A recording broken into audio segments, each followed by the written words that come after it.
BJP आ रहा है form में धीरे धीरे। हमारे कार्यकर्ता ये ममता बनर्जी ने बहुत लड़ाई करने की प्रयास की। यहाँ के ये दुशासन जाने वाला है, ये जंगल राज जाने वाला है।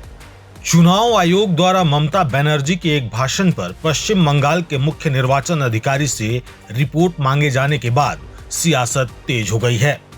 इसी मुद्दे पर प्रतिक्रिया देते हुए दिलीप घोष ने आरोप लगाया कि मुख्यमंत्री लगातार माहौल को प्रभावित करने की कोशिश कर रही हैं। उन्होंने कहा कि ममता बनर्जी अदालत को पत्र लिखकर भी माहौल को अपने पक्ष में करने की कोशिश कर रही हैं, लेकिन इसका कोई असर नहीं होने वाला। ये ममता बनर्जी ने बहुत लड़ाई करने की प्रयास की, एसआईआर को रोकने का, मारपीट करने का। एसआईआर केंद्र में सिक्योरिटी दिया नहीं, विरोधियों को मारपीट किया। बाद में चुनाव कमीशन के खिलाफ आंदोलन धरना किया। अब हो गया, अब अदालत को भी चिट्ठी लिख रही प्रभावित करने के लिए। तो कुछ होने वाला नहीं है, और उनके नेता कर्मी भी उतरने वाले नहीं है पब्लिक का रोष देख करके। तो मारपीट करके एक डराने का वातावरण बना रही है, उससे कुछ नहीं होने वाला है। अब लास्ट टाइम महिलाओं को, क्योंकि उनको पैसा दे रही, वो सोचते हैं उनकी बात पर उतरेंगे, कोई नहीं उतरेगा। ये यहाँ के ये दुशासन जाने वाला है, ये जंगल राज जाने वाला है। केंद्रीय बाहिनी का मुख्यमंत्री का आक्रमण, रिपोर्ट तलब निर्वाचन कमीशन। देखिए, ये सब तो चलता रहेगा। कोई प्रॉब्लम हो, कोई चुनाव कमीशन में जाए। आज अमित शाह टीएमसी का अगेंस्ट में चार्जशीट देंगे, उसके बाद बीजेपी मैनिफेस्टो। बस बीजेपी आ रहा है फॉर्म में धीरे धीरे। हमारे कार्यकर्ता अभी तक सांगठनिक तैयारी कर रहे थे, बैठक शैठक कर रहे थे, अब उतरने वाले हैं। माननीय अमित शाह हर बार लीड करते हैं यहाँ के चुनाव को।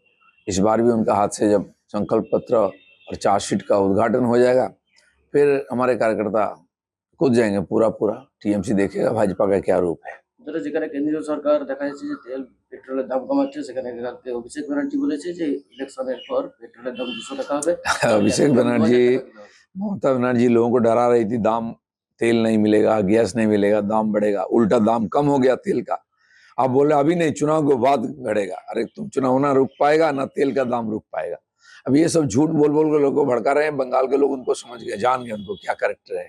অর্থমন্ত্রী বলেছেন কি ভারতে এখনো এরকম কোনো পরিস্থিতি তৈরি হয়নি লকডাউনের মতো, এইসব গুজব ছড়াচ্ছেন কোনো রাজনৈতিক দল, এতে ভয়ে জনগণের মধ্যে আতঙ্ক তৈরি। ममता बनर्जी दिवालिया हो गई है, दिमाग भी उनकी ठीक नहीं है। क्या बोल रही हैं, लोगों को खाली डराने के काम कर रहे हैं।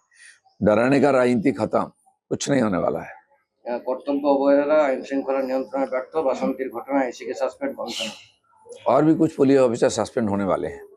जिस प्रकार से अभी भी जगह जगह डराने का, अटैक करने का धमकी दिया जा रहा है टीएमसी की तरफ से, पुलिस वाले अगर सही से काम नहीं करेंगे, बहुतों का सस्पेंड होने का, नौकरी जाने की संभावना है। इसलिए आप भूल जाओ कि आप टीएमसी का पुलिस है। अब चुनाव कमीशन है, देश का संविधान है, उसका आधार पर काम करो। এবছরও অন্যবারের থেকে কোনো আলাদা হলো না। এবারেও রামনবমীতে মুর্শিদাবাদে দেখা গেল 3 জায়গাতে গন্ডগোল, দোকান ভাঙচুর, লুট, 144 ধারা জারি। देखिए, आचार संहिता लग चुकी है, तो ये जो हिंसा हो रही है, चाहे रामनवमी को लेकर के हो, चाहे चुनाव प्रचार में हो, चुनाव कमीशन देख रही है। अब उनके देखरेख में है।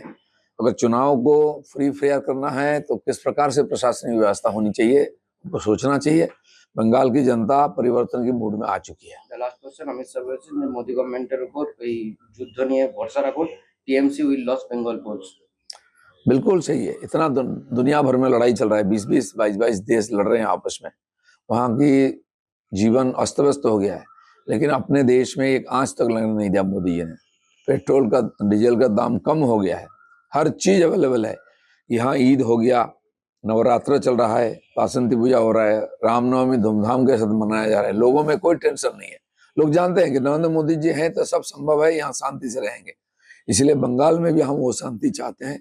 ये झूठ बोलने वाला सरकार, हिंसा और भ्रष्टाचार करने वाला सरकार का विदाई निश्चित है।